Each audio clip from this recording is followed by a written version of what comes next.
I see this as a betrayal, Camille said coldly, her eyes locked on me from behind that massive mahogany desk of hers. After everything Harbor Point Communications has done for you. I sat across from her, trying to keep my hands from trembling by gripping my purse a little too tight. The initial shock of being summoned to her office at 9 on a Tuesday had faded, but now a sick feeling had settled deep in my gut. I knew exactly what was going down. Camille, I started, but she cut me off before I could finish. Her polished fingernail tapped on a printed email with calculated precision. Don't waste your breath. I have confirmation you interviewed with North Bay Solutions last Thursday. You took a half day for a dental appointment, if I recall. My name's Mallory Tate. I'm 31, and I've poured 6 solid years into Harbor Point Communications here in Spokane, Washington. In that time, I've grown my client list threefold, brought in millions in revenue, and earned the respect of every major account we have. But none of that seemed to count for anything now. Security will escort you to your desk, Camille said flatly. You can gather your personal items, but your access to the building ends immediately. She slid my company ID across the desk like it was nothing. Your email account's already been shut down. The unfairness of it all burned like fire in my chest. For 3 straight years, I'd marched into this office with detailed presentations, clear proof of my accomplishments, market comparisons, and a reasonable case for a raise I'd more than earned. Every year, I was met with the same tired excuse about tight budgets, while Camille proudly announced record profits during our quarterly meetings. I took a steadying breath and stood up, smoothing out my blazer. I understand. She looked mildly disappointed at how calmly I responded, like she'd been hoping for tears or a desperate plea. Instead, I reached out my hand across the desk. I wish you and Harbor Point all the best, I said, my voice even, though I felt like a storm was raging inside me. She hesitated a second before giving my hand a quick shake, something unreadable flickering in her expression. As a security guard lingered near my cubicle, watching awkwardly while I packed away 6 years' worth of desk plants and framed family photos into a single cardboard box, a strange calm washed over me.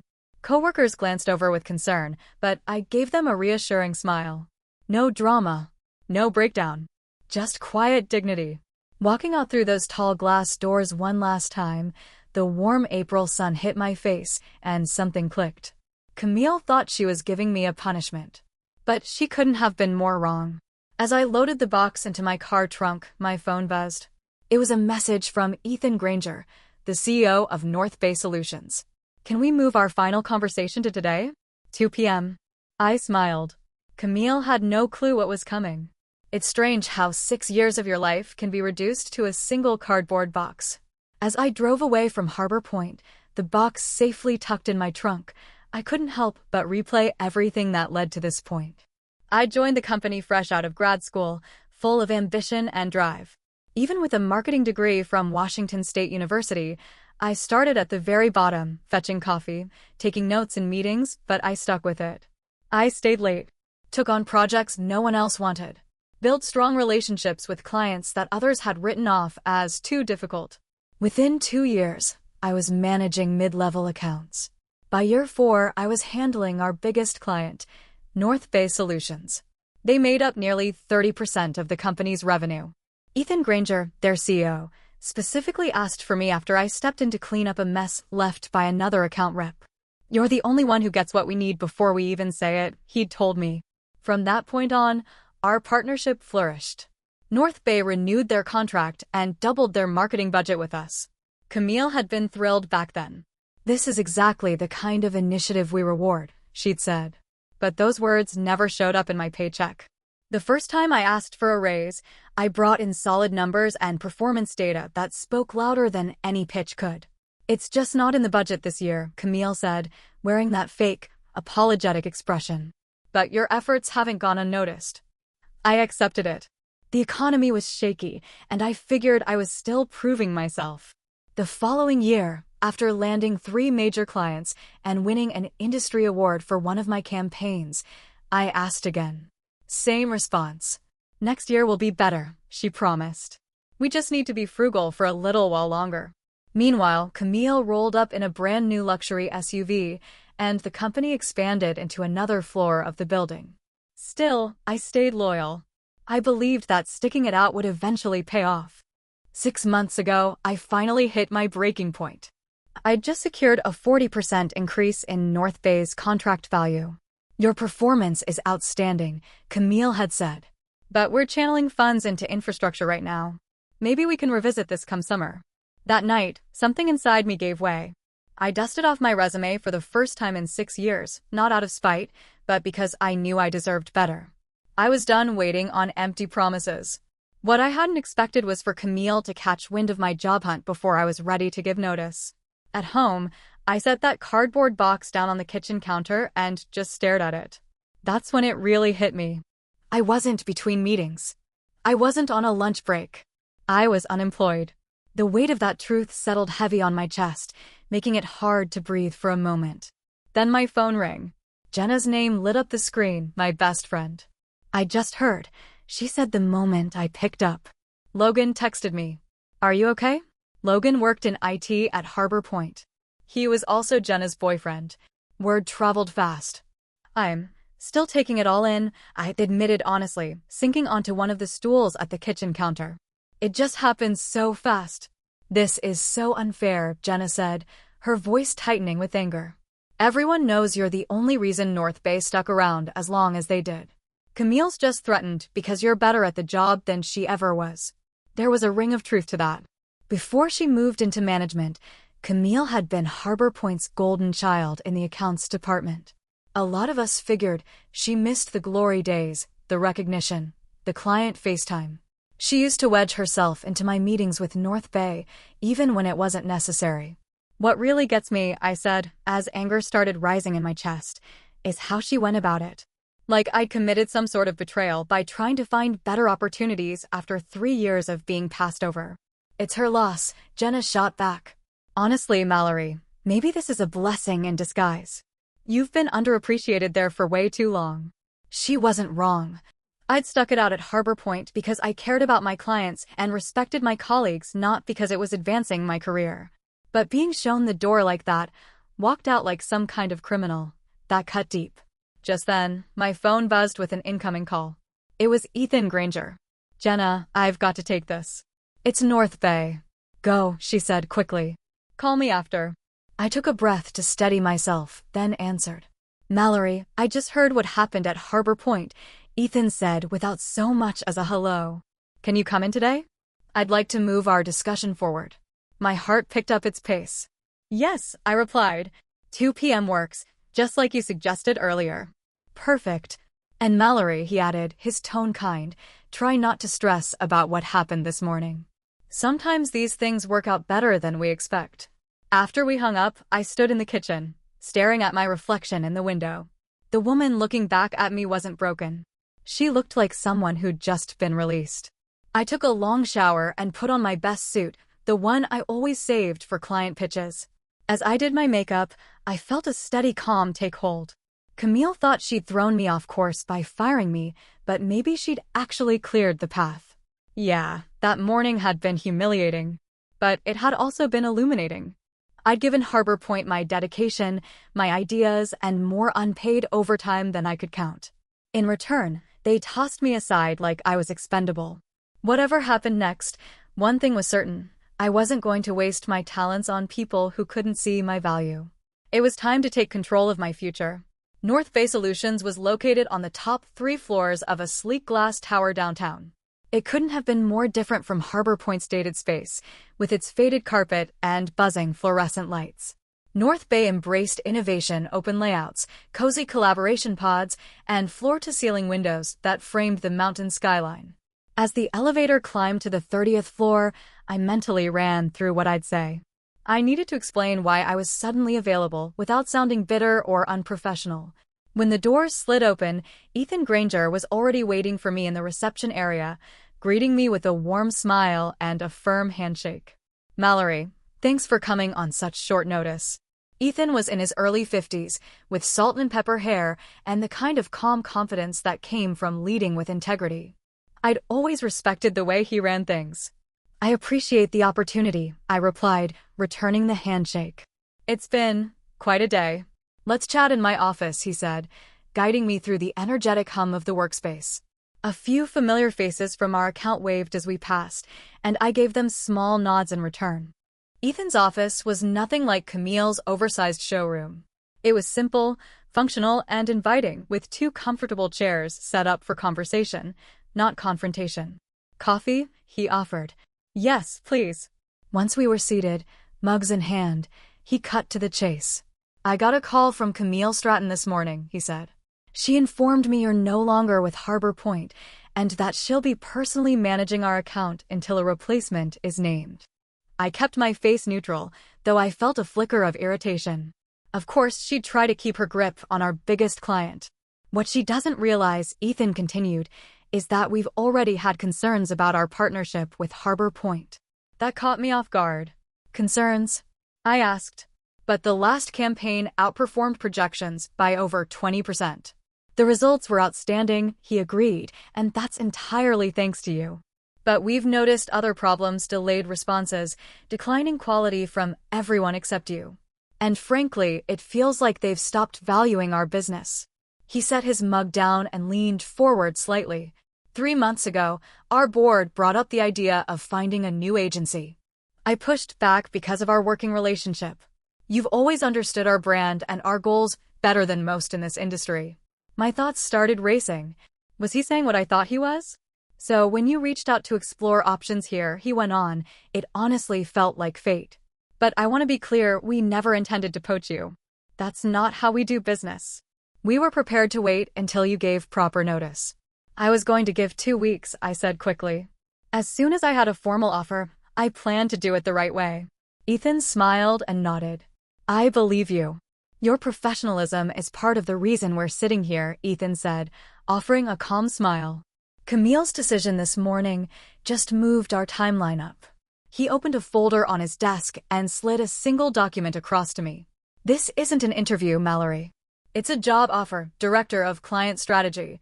I blinked, stunned for a beat. "You'd be building and leading a team to handle all our external marketing partnerships and agency relationships." I looked down at the offer, my eyes catching on the salary. My breath hitched. It was nearly double what I'd made at Harbor Point, far more than I'd ever asked for in my last, repeatedly denied, raise request. "This is incredibly generous," I said, still absorbing it. "It's market rate," Ethan replied matter-of-factly. "For someone with your track record and experience. Sometimes it takes walking away to really understand your worth." That evening, the offer letter sat on my kitchen table, already signed, waiting to be handed in the next morning. I'd asked Ethan for the night to review everything, though we both knew what my answer would be. Still, taking a moment to think it through felt like the right thing to do, something I owed myself after the way the day had gone. My phone had been lighting up all afternoon with messages from former Harbor Point coworkers. Word of my firing had traveled fast, and apparently, so had whispers about my visit to North Bay. I replied to a few people I trusted, but avoided getting caught up in the gossip. Then a text came in from Logan. "Camille called an emergency meeting after you left. Told everyone you were terminated for breach of company loyalty. Said Harbor Point rewards loyalty above all." The irony wasn't lost on anybody. I shook my head. So she was trying to make an example of me. But from the sound of it, her little speech wasn't having the effect she wanted. Another message popped up, this time from Brielle, our front desk receptionist. She's been locked in her office, making nonstop calls. Looks stressed. I'm guessing someone's worried about North Bay. I didn't answer. There was no joy in watching Camille squirm, just a quiet confirmation that I'd made the right decision by looking elsewhere. A culture that demanded loyalty while giving nothing back in return was never worth staying in. Then my phone rang. Unknown number. I hesitated, then picked up. "Mallory Tate?" a woman's voice asked. "Speaking. This is Marcia Duval. I sit on the board at Harbor Point Communications." My stomach tightened a little. Board members usually stayed far away from everyday employee issues. "I understand there was an incident today concerning your employment," she continued smoothly. "I'd like to meet with you tomorrow to discuss it." Camille may have acted hastily. So that was it. Camille had pulled the trigger on firing me without board approval, and now they were scrambling, probably because North Bay was reconsidering the entire partnership. I appreciate the outreach, Ms. Duval, I said, keeping my tone calm but steady, but I've already accepted another position. A pause. May I ask where? I don't think it would be appropriate to share that at this time. Another longer silence. Mallory, if this is about compensation, I'm confident we can revisit those discussions. The board values your contributions to Harbor Point. The irony hit hard. For 3 years, I'd submitted documented, well-supported requests for a raise, and everyone was denied. Now suddenly, I was being told they valued me. It's not just about compensation, I replied honestly. It's about being respected. About being recognized before someone has to walk out the door. Perhaps we could speak in person, she offered. Tomorrow morning? I thought for a moment.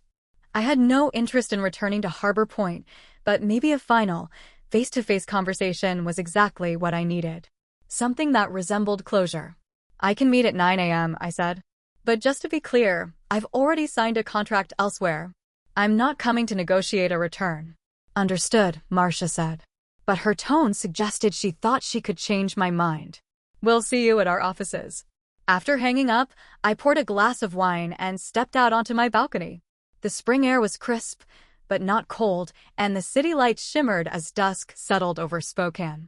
Tomorrow's meeting wasn't one I had planned for, but maybe it was necessary. Not just for me, but for the people still stuck in that system. A chance to say what needed to be said, in a room where it might finally matter. My phone buzzed again, an email from Ethan Granger. Subject line, "Welcome to the team." No matter what happened in that boardroom tomorrow, I already knew the truth. I wasn't looking back. Walking into the Harbor Point reception area the next morning felt surreal. Brielle's eyes widened as soon as she saw me, her usual polished smile faltering. Mallory? You're here for the meeting with Ms. Duval. That's right, I said, signing in on the visitor log. Another strange moment in a week full of them. I'll let her know you've arrived, Brielle said. Then, in a quieter voice, she added, for what it's worth, everyone's talking about how wrong this was. You were the best of us. Her words warmed something in me. Thank you, Brielle. In the elevator ride up, I centered myself. I'd dressed in a tailored navy suit, not to impress, but as a reminder, I wasn't a discarded employee seeking redemption. I was someone who'd outgrown the place. Marcia Duval was already seated in a glass-walled conference room when I entered. A slim folder sat on the table in front of her. She stood to greet me. Ms. Tate, thank you for coming, she said, extending a hand. Please have a seat. I expected Camille to walk in any second, but Marcia closed the door behind me. This was going to be private. I've reviewed your personnel file, Marcia began, opening the folder. 6 years of glowing reviews, steady growth in your accounts, and 3 formal requests for salary review, all denied. She looked up at me, her expression unreadable. I wasn't aware of that pattern. I blinked. I assumed compensation decisions were reviewed at the board level. Only major changes, she replied. Within a certain range, management has full discretion. Her tone was level, but there was a distinct note of disapproval. It appears Camille has been operating with considerable autonomy. I see, Marcia said, her voice even. What I don't see, she continued, flipping through the folder again, is any documentation that justifies your termination. There's no policy here that prohibits an employee from taking an interview elsewhere. I kept my tone steady. The word they used was disloyal. One of her eyebrows lifted just slightly, a flicker of disbelief or perhaps irritation. An interesting choice, given the situation. She closed the folder and looked me in the eye. Ms. Tate, I'll be direct. The board would like to offer you reinstatement at the adjusted compensation level you last requested, plus an additional 10%. And a new title, Senior Account Director. It was a good offer, more than Camille had ever been willing to consider. But it came too late. 3 years too late. And one public, humiliating dismissal too late. That's generous, I said truthfully, but like I mentioned on the phone, I've already accepted another position. At North Bay Solutions, Marcia said, not as a question. I gave no confirmation. I didn't need to. My new role begins Monday. She studied me, as though weighing something unspoken. Camille is concerned North Bay may reevaluate their partnership with Harbor Point following your departure. And there it was, the real reason I was sitting across from her. Not because they regretted how they treated me. Not because they wanted to make things right. But because they feared losing one of their largest accounts. That would be a question for North Bay, I said, careful to keep my voice neutral. Marcia gave a small nod, seeming to respect the discretion. One last question, if I may, she said. What could Harbor Point have done differently to retain you? The question caught me off guard, but it was a good one, worth answering. They could have recognized my value before I had to find it elsewhere, I said plainly. Loyalty goes both ways, Ms. Duval. Harbor Point expected full commitment, but made it clear over and over again that I wasn't worth investing in. That kind of imbalance isn't sustainable. Marcia gave a thoughtful nod. A fair assessment. She stood and extended her hand. Thank you for your candor. Whatever your next steps, I wish you nothing but success. I shook her hand and left the room, walking out of Harbor Point for the second and final time. But this time, I didn't feel bitter. I didn't feel hurt. I felt lighter, like something had finally been set right. This wasn't about getting a second chance. It was about claiming my own ending, one written on my terms, not theirs. I hadn't been handed back my job. I'd been given something better. Closure. Monday came with a strange mix of nerves and anticipation. It was my first day at North Bay Solutions, a fresh start, a clean slate. I arrived early, eager to take it all in. For the first time in years, I had a real office. Not a shared cubicle. Not a glorified closet. A proper office, with windows and a door and space to think. Ethan had seen to everything. Tech setup, access badges, even a welcome basket waiting on my desk. At 9 a.m., he stopped by to introduce me to my team, 5 marketing specialists, each sharp, focused, and clearly excited to be part of something new. Team, Ethan said, this is Mallory Tate, our new Director of Client Strategy. Many of you know her from her outstanding work at Harbor Point Communications. We're fortunate to have her here. The irony didn't escape me. I'd gone from managing one account to leading the entire marketing partnership portfolio, including whoever was about to replace Harbor Point. After a round of handshakes and a quick strategy meeting, Ethan pulled me aside. We've got something we'd like your input on, he said as he led me into the conference room. Inside, several members of North Bay's executive team were already seated. Before you fully jump in, Ethan said, we're reviewing a key relationship. The Harbor Point Communications contract is up for renewal next month. The CFO spoke next. Given recent changes, we're reevaluating our options. We'd like to hear your thoughts. The CMO nodded. You understand our brand and you know Harbor Point from the inside. Your perspective matters. The opportunity was sitting right in front of me. I could have shut the door on Harbor Point with one recommendation. No one would question it. A clean break. A satisfying, poetic end. But I wasn't that person. I didn't need revenge. I needed to move forward with integrity. I think we should evaluate Harbor Point just like any other vendor, I said. Their work has been solid. But moving forward, consistency and account management are going to be crucial. They nodded in agreement. And that was that. The decision came down 2 days later, at 11 a.m. on Wednesday, exactly 1 week after Camille had fired me. The email had been reviewed and approved by the executive team. Ethan showed it to me out of courtesy, though I'd officially stepped back from the process to avoid any appearance of bias. The message was clear and professional. After careful review of our marketing needs, North Bay Solutions has decided to transition our account to Meridian Creative, effective immediately. This change reflects our evolving strategy and digital priorities. Mallory Tate, our Director of Client Strategy, will oversee the transition. We request all assets be transferred by close of business Friday. I could only imagine Camille's reaction when she opened that email. The shock, the scramble, the silence that would follow. Then it must have hit her the full weight of what had happened. Not only had she lost me, but now she'd lost North Bay too, a client that made up nearly 30% of Harbor Point's annual revenue. And to top it off, I was the one overseeing the transition. The perfect professional revenge, and I hadn't even lifted a finger to make it happen. I hadn't needed to badmouth the company or burn any bridges. I didn't sabotage anything. Harbor Point's own blind spots, its leadership failures, and its refusal to value people until it was too late. That's what did the damage. My departure just shined a light on the cracks already there. That afternoon, a notification popped up on my phone, a LinkedIn request from Brielle, the receptionist at Harbor Point. A moment later, a message followed. The office is chaos. Camille's been in emergency meetings all day. 3 other account managers just updated their resumes. Karma works fast. I smiled but didn't reply right away. There was no need to gloat, no reason to involve myself in the mess I'd already walked away from. Instead, I turned my attention back to the team I was building, the systems we were putting in place, the momentum we were gaining. Success, as they say, is the best revenge. Later that evening, I did accept Brielle's connection request. I sent her a short message. Thank you for your kindness during my time at Harbor Point. Wishing you all the best. And you know what? Taking the high road, it felt good. Really good.